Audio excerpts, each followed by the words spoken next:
భక్తులారా, నేను మీ వినాయక స్వామిని మాట్లాడుతున్నాను. సెప్టెంబర్ 7వ తారీఖున భూలోకానికి వస్తున్నాను. అందరూ నా కోసం మీరు చెయ్యవలసినది ఇదే. నన్ను బంకమట్టితో చేసిన ప్రతిమతో పూజించండి. ప్రకృతికి హాని కలిగించే ఎటువంటి చర్యలు తీసుకోవద్దు. అప్పు చేసి నా పండగ చేసుకోవద్దు. నీ శక్తి కొలది నన్ను పూజించు చాలు.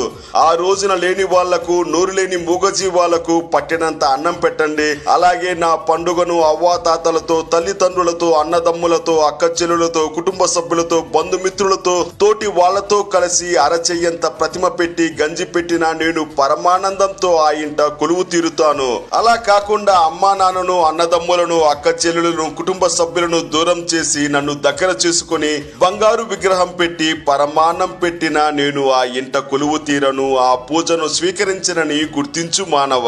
ప్రకృతికి హాని కలిగించవద్దు. విపత్తులను కొని తెచ్చు